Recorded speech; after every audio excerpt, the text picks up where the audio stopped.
तंत्रिका तंत्र है नहीं ये हमारे शरीर में यानी तंत्र है।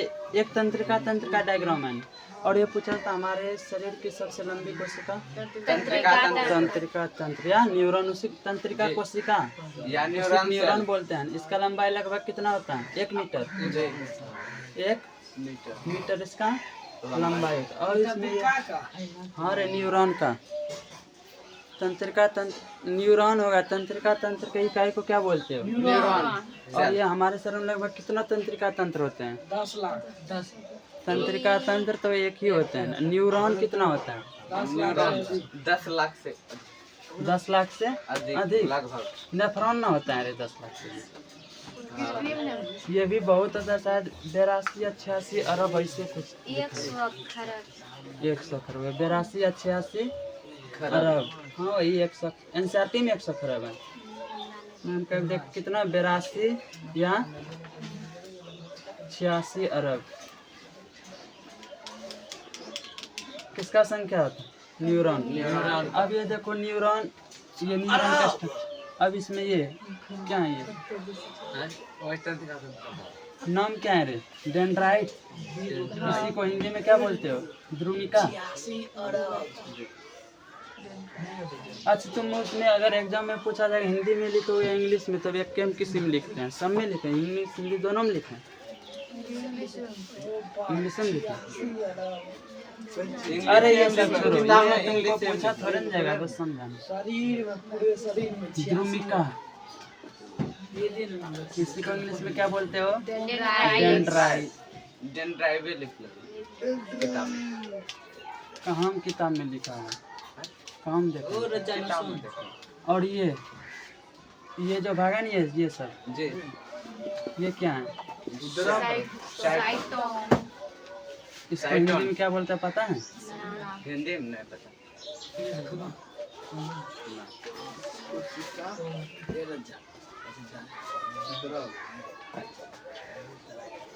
इसी को इंग्लिश में क्या? साइटोन या सेल बॉडी बोलते हैं। साइटोन या सेल बॉडी। और ये जो यहाँ से यहाँ तक भागा ये वाला ये बीच वाला इसको क्या बोलते हैं? एक्सॉन। एक्सॉन जी। क्या बोलते हैं? एक्सॉन या तंत्रिक काक्ष बोलते हैं। तंत्रिक काक्ष। तंत्रिक काक्ष इसी को क्या बोलते हैं? एक्सॉन।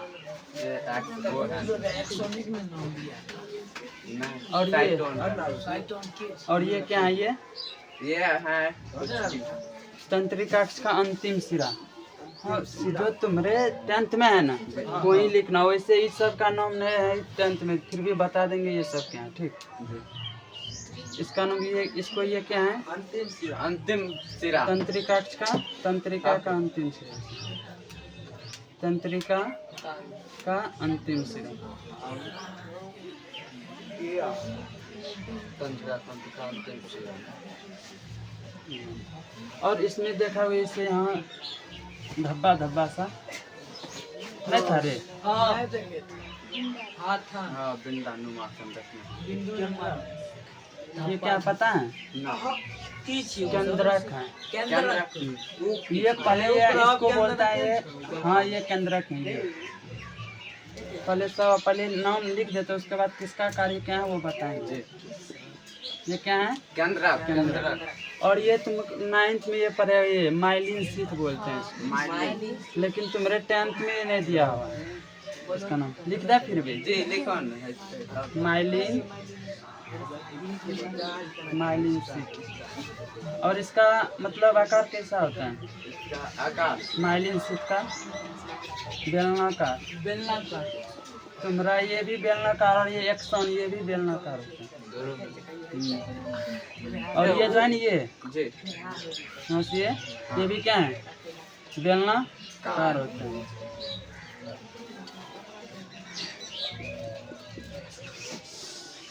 नीचे ब्लैक किन के है इसको। हाँ इसको पहले भी हटा देते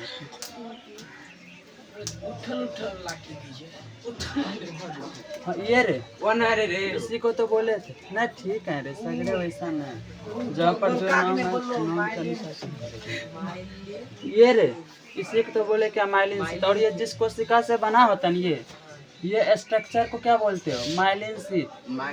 और ये जिस कोशिका से बना होता है उसको बोलते हैं श्वान कोशिका। यानी ये माइलिन शीत किस कोशिका से बना होता है? तो इसको क्या बोलते हैं? श्वान कोशिका। इसी को नहीं बोलना, इसी को बोलते हैं श्वान कोशिका। हाँ, इस केंद्रक को बोलते हैं श्वान केंद्रक। श्वान केंद्रक। हाँ, इसको क्या बोलते हैं? श्वान केंद्रक। श्वान।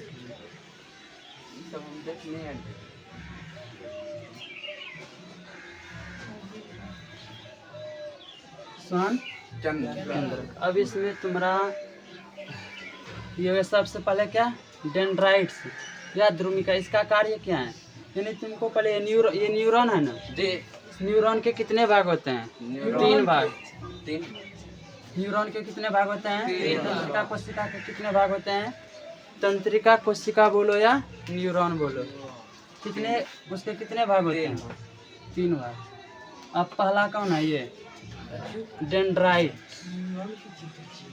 दूसरा क्या है? ये कोशिका। और तीसरा ये तंत्रिका। बस इतना ही है, तुमको इतना ही माना जाता है। पहला क्या, ये डेंड्राइट, ये निकला हमारे शाखा नुमा। और ये यहाँ से यहाँ तक जो स्ट्रक्चर है ये क्या है? तंत्रिकाक्ष।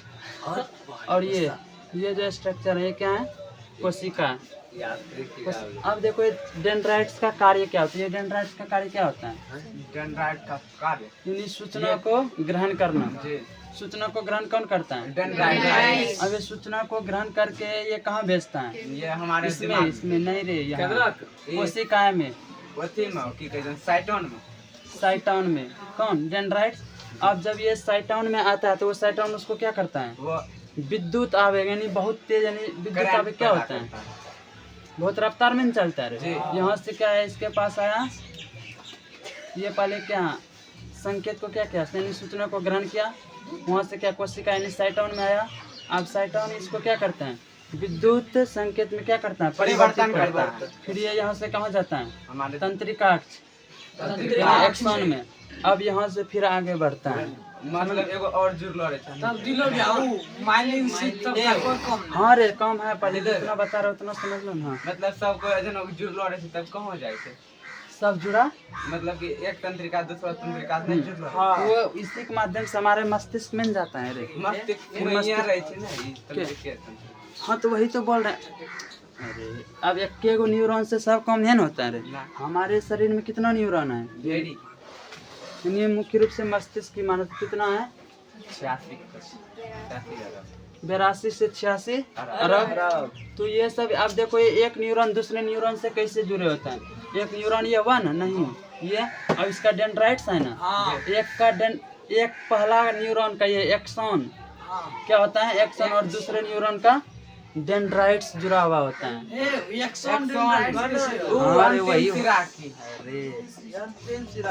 हाँ, अंतिम सिरा इसी का रे, इसका अंतिम सिरा, यानी ये किससे जुड़ा रहता है? इससे।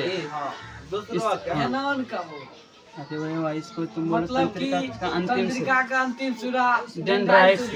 मान लो ये एक हो गया। अब दूसरा का क्या इससे जुड़ा रहता है?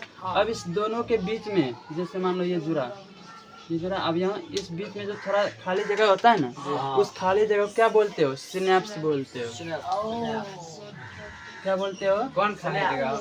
यानी ये पहला तंत्रिका कोशिका क्या, ये तंत्रिकाक्ष का अंतिम सिरा जी, तंत्रिकाक्ष का यानी एक्सन का अंतिम सिरा, और दूसरे तंत्रिका का डेंड्राइट्स यानी ध्रुमिका। दोनों आपस में जहाँ पर जुड़ते हैं वहाँ जो खाली स्थान होते हैं बीच में, उस खाली स्थान को क्या बोलते हैं? अब वहाँ क्वेश्चन था कि सिनेप्स का कार्य क्या है। तुमको क्वेश्चन पढ़ा था ना? पढ़ो एक बार क्वेश्चन पढ़ो राजू। सिनेप्स वाला दे 2 नंबर में पढ़ा था।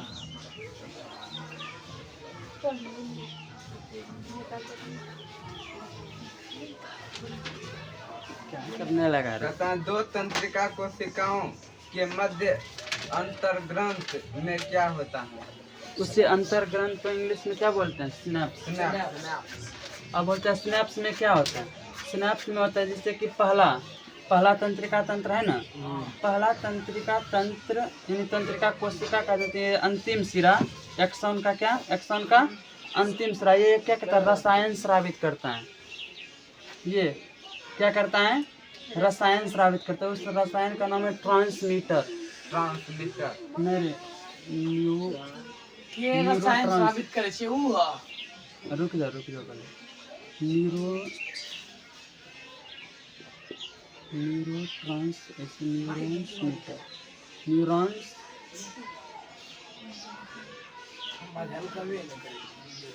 न्यूरॉन्स मीटर, ऐसे कुछ नाम है। ठीक, हो सकता है थोड़ा स्पेलिंग में इधर ये कौन, ये जो था पहला यानी दो आपस में जो क्या करता है, एक का पहला तंत्रिका तंत्र का क्या, ये तंत्रिकाक्ष का अंतिम यानी एक्सॉन का अंतिम सिरा दूसरे तंत्रिका कोशिका के डेंड्राइट से जुड़ता है रे। अब यहाँ जो बीच में खाली स्थान, उस खाली स्थान को क्या बोलते हैं, स्नैप्स। अब इस खाली स्थान में ये जो एक्सॉन का है क्या अंतिम सिरा, वो एक क्या करता है, रसायन स्रावित करता है। उस रसायन का नाम क्या है, न्यूरोट्रांसमीटर, न्यूरोट्रांसमीटर ऐसे कुछ इसका नाम है। अब रसायन स्राव मतलब रसायन एक स्रावित करता है, जैसे हार्मोन स्रावित होता है ना, उसी तरह ये क्या करता है, ये रसायन स्रावित। उस रसायन का नाम क्या है, रासायनिक पदार्थ नहीं, अंतिम सिरा, ये एक्सॉन का अंतिम सिरा। जैसे ये स्रावित करता है वो कहाँ जाता है, सिनेप्स खाली स्थान में, खाली स्थान में गया ना। अब इस खाली स्थान से कौन लेगा, डेंड्राइट्स। अब ये डेंड्राइट्स लिया, अब ये आगे बढ़ाया, उसके बाद उस पर क्या होगा, क्रिया होगा। उसके बाद संदेश कहीं पर मस्तिष्क में, हमारे मस्तिष्क में पहुंचता है। नया समझ में की वीडियो बंद करो ना नहीं ना सब तो हमने हल्ला करे ना ना। अब ये है माइलिन शीट, इसका कार्य क्या है, इसका कार्य एक्सॉन है ना, इसको सुरक्षा प्रदान करता है। सुरक्षा प्रदान कौन करता है, माइलिन शीट किसको, ये तंत्रिका यानी एक्सॉन को। और ये जो था संकेत को यानी विद्युत संकेत, इसको और तेज कौन करता है, यही तंत्रिका का माइलिन शीट, समझना। और इसके बीच जो ये है ना, ये इसको क्या बोलता है पता है, रेनवियर की नोड बोला जाता है।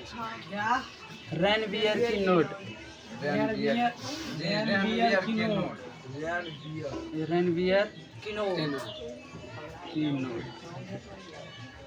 आगे सब समझ में आओ। और इसमें देखो कोशिका में क्या क्या होता है, कोशिका यानी साइटोन में क्या क्या होता है रे, साइटोन में एक केंद्रक होता है और ये कोशिका द्रव होता है।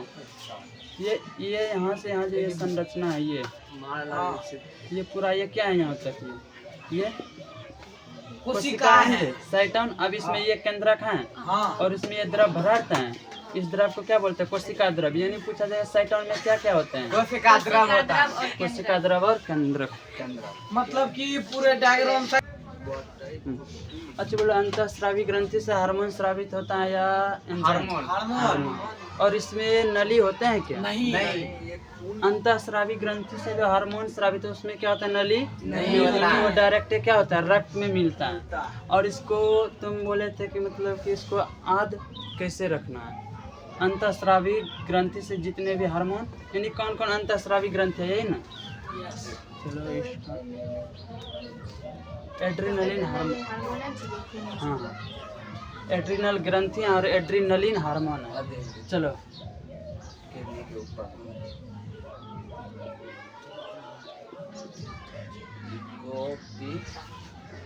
भारी है कि नहीं ना, गोपी था ये भारी है या होला गोपी था।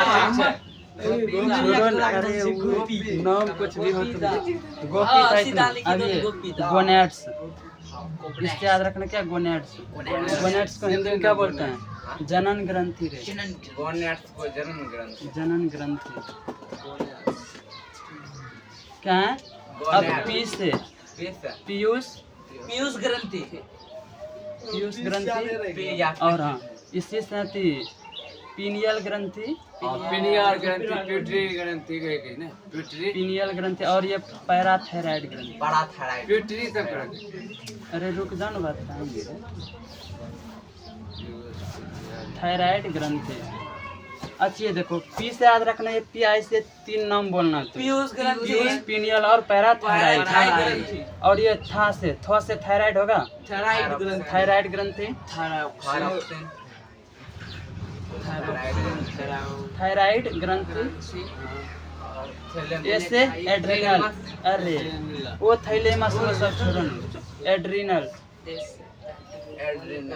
इसी को क्या बोलते हैं, अधिवृक्क, एड्रिनल ग्रंथि, इसी को हिंदी में क्या बोलते हो,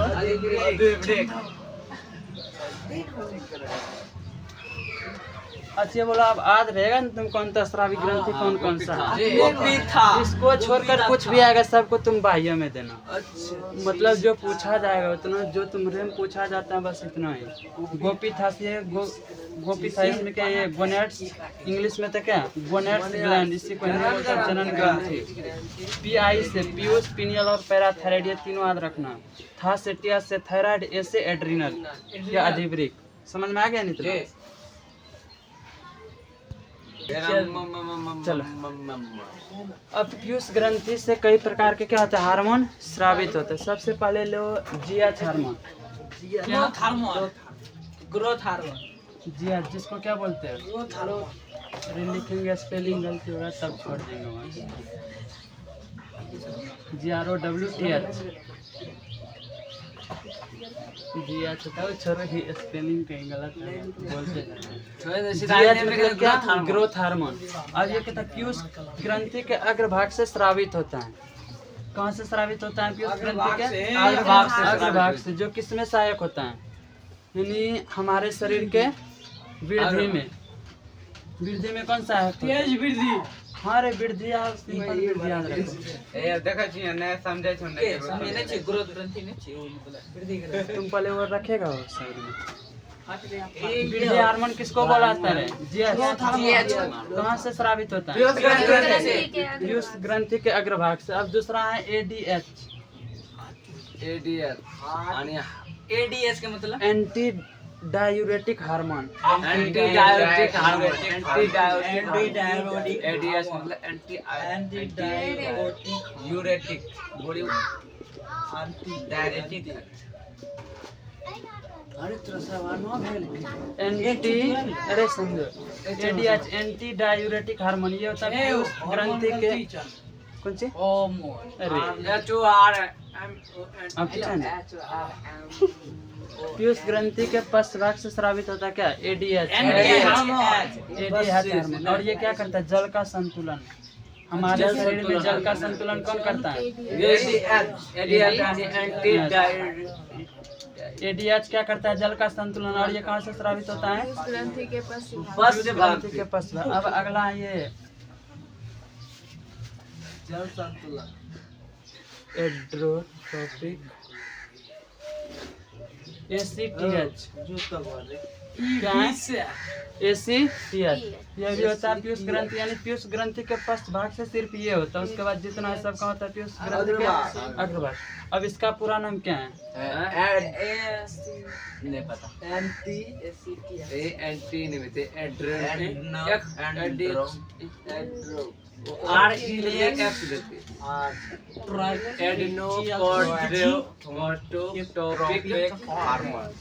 एड्रीनोकॉर्टिकोट्रोपिक हार्मोन।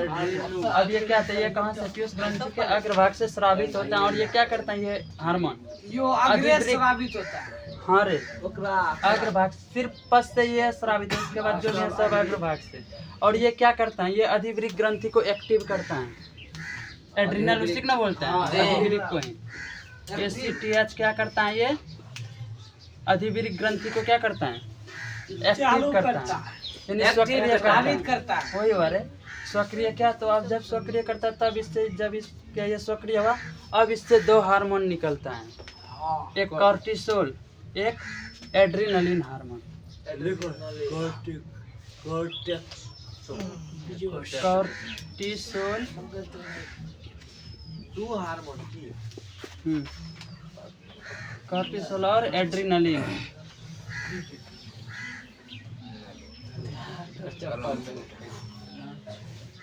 देखो अधिवृक्क को ही, अधिवृक्क का ही दूसरा नाम क्या है, एड्रिनल ग्लैंड या एड्रिनल ग्रंथि। हाँ अब इससे दो हार्मोन स्रावित होता है, एक क्या है कॉर्टिसोल, कोर्टिसोल एड्रेनलिन। एड्रेनोसिल एड्रेनलिन। अब कॉर्टिसोल को बोला जाता है तनाव हार्मोन, या इसी को इंग्लिश में बोलते हैं स्ट्रेस हार्मोन। स्ट्रेस अगर तुमको पूछा जाएगा स्ट्रेस हार्मोन किसको बोलते हैं, क्या बोलोगे? कोर्टिसोल यानी तनाव हार्मोन। तनाव अपनो शरीर में तनाव अरे तनाव हार्मोन वो टेंशन बढ़ा रही, जैसे गुस्सा आता है। शरीर हाँ। में तंत्र अरे वो नहीं, तनाव मतलब टेंशन हुआ, वो तनाव नहीं सर ये टेंशन। टेंशन जैसे गुस्सा सब आता है ना, हाँ। वो किसके कारण? या अभी तनाव। वृक्ष से जो स्रावित होता है कौन? ये कार्टिसोल हार्मोन। कार्टिसोल इसके कारण क्या होता है? तनाव हार्मोन। हर इसको तनाव हार्मोन बोला उत्तेजित हो जाता है। जाता है जब हाँ वही। अरे तनाव हार्मोन अगर पूछा जाए क्या बोलेगा? कार्टिसोल को कार्टिसोल बोलते हैं। हाँ, जैसे तुमको गुस्सा आता है, तनाव आता है, टेंशन, वो सब किसके कारण? कॉर्टिसोल के कारण। अब एड्रेनलिन, इसको बोला जाता है इमरजेंसी हार्मोन। उसी को हिंदी में बोलते हैं आपातकालीन। या आपातकालीन। हार्मोन। या की करे तो वही बात है। आपातकालीन में गए छो हार्मोन। समझला यानी इमरजेंसी हार्मोन किसको बोलते हो? मुझे वते सब कर ले अगर तुमको पूछा जाए, रुको कोई समझ ले, अगर पूछा जाए तनाव हार्मोन किससे कहा था, क्या बोलोगे? कार्टिसोल। अगर वो ऑप्शन में नहीं है तो फिर अधिवृक्क में आधे नहीं ब्रेक है। मार दिए। फिर तुमको पूछा आपात हार्मोन या इमरजेंसी हार्मोन, एड्रेनलिन। यानी टेंशन गुस्सा वो कार्टिसोल के कारण, और ये इमरजेंसी जैसे तुम कभी घबरा जाते हो, डर जाते हो, किसके कारण? ये एड्रेनलिन के कारण। समझ में आया? अरे इससे घबराहट सब होता है रे, डर घबराहट सब, वो इमरजेंसी क्या होता है? वही न जब कोई खतरा में या कभी कोई प्रॉब्लम होता है, वही ना होता है आपातकालीन। या आपातकालीन किसको बोलते हैं? कोई विषम परिस्थिति, अरे कोई विषम परिस्थिति को आपातकालीन नहीं बोलते हो रे। हां तो यानी आपातकालीन स्थिति में, आपात स्थिति में जो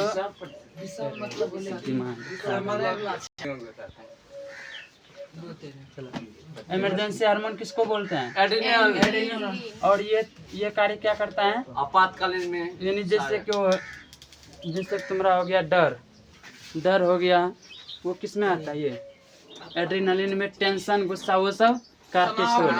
अगेन समझ में इतना, इसमें और कुछ समझना है। और इसको बोला था एड्रेनलिन हार्मोन को बोला जाता है क्या? लरो उरो हार्मोन। लड़ो उरो हार्मोन। लरो उरो हार्मोन, लरो एंड उरो हार्मोन। पक्षी ये पूरा काम करे थे ना। इसको मुख्य रूप से कार्टिसोल में तनाव हार्मोन, टेंशन, और ये इसमें आपात हार्मोन या लरो या उरो हार्मोन किसको बोला जाता है? यानी एड्रेनलिन को दो, एक आपात हार्मोन, एक लरो या उरो हार्मोन बोलते हैं। अगेन समझ में? और ये किसके कारण होता है? पीयूष ग्रंथि से जो एसीटीएच हार्मोन निकलता है वो इसको एक्टिव करता है, तब इससे दो हार्मोन स्रावित होता है। समझ में आ गया ना? अब अगला ये थायराइड।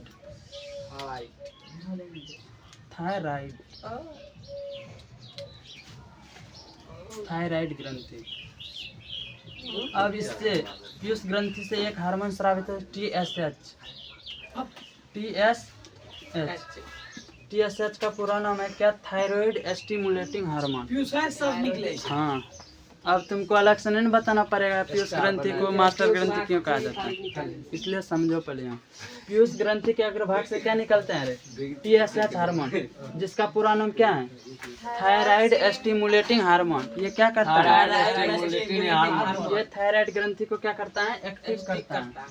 थायराइड ग्रंथि को ये क्या करता है? एक्टिव करता है, आगुआ से निकले संचालित करता है। ये क्या बोल? यहाँ और भाई कीमत खाली यार ये पश्च भाग से निकलता है, उसके बाद सब अग्र से निकलता है। फिर ये अब ये क्या कहे? इसको एक्टिव करता है, किसको? थायराइड थायराइड ग्रंथि। ग्रंथि को। जैसे इसको एक्टिव करता है तब इससे क्या निकलता है? Thyroxine hormone.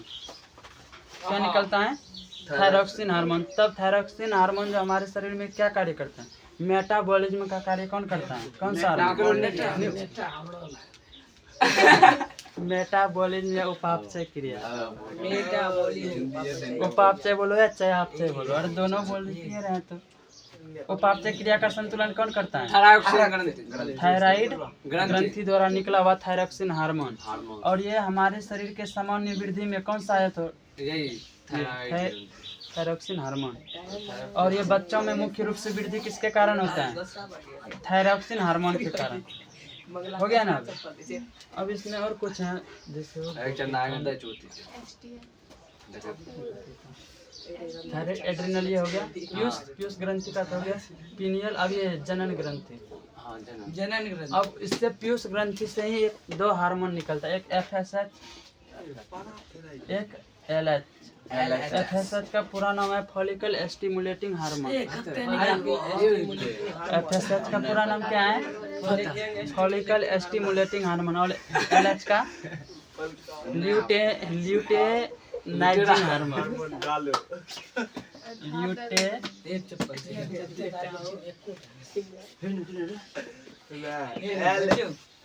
Luteinising hormone. और ये सब लिखा हुआ है। अब FSH और LH ये दोनों क्या हैं? जनन ग्रंथि में जो क्या स्रावित हुआ हार्मोन है। अब इसको तुम अलग चैप्टर है वे क्या है जनन चैप्टर, उसमें इसके बारे में पढ़ेंगे। बस ये पीयूष ग्रंथि से जो FSH और LH हार्मोन निकलते हैं। अरे कितना निकलता है तुम समझ लो न रे। और निकलता है और इतना समझ में आ गया ना। अब ये बचा क्या? पैराथायराइड और पीनियल ग्रंथि। पीनियल ग्रंथि का कार्य क्या है? पीनियल ग्रंथि। हाँ ये पहले होता कहाँ तुम ये बता दो। पाछे में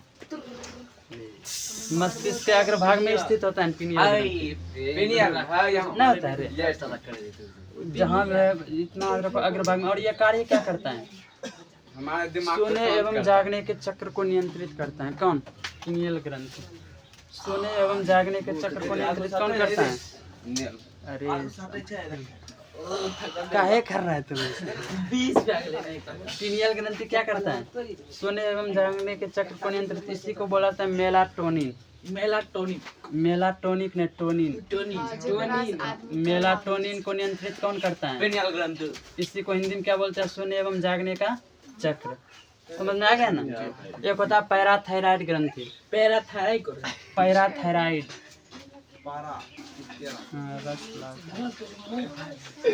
पैराथायराइड। अब यह कार्य क्या करता है? हमारे शरीर में कैल्शियम एवं फास्फोरस का मात्रा बनाए रखता है। कौन? वो दिमाग में पैराथायराइड में दूसरा कम करेगा। हाँ वो पीनियल है रे। एगो थायराइड था, थैले में था। पैराथायराइड ये क्या करता है? हाइपोथैलेमस। अभी तुरंत बताएंगे। कैल्शियम कैल्शियम एवं फास्फोरस के मात्रा को नियंत्रित कौन करता है? लेकिन मुख्य रूप से क्या आता है? कैल्शियम। दोनों आता है लेकिन मुख्य रूप से कैल्शियम आता है। समझ में आ गया नहीं तुम्हें? कौन आज के क्लास में खत्म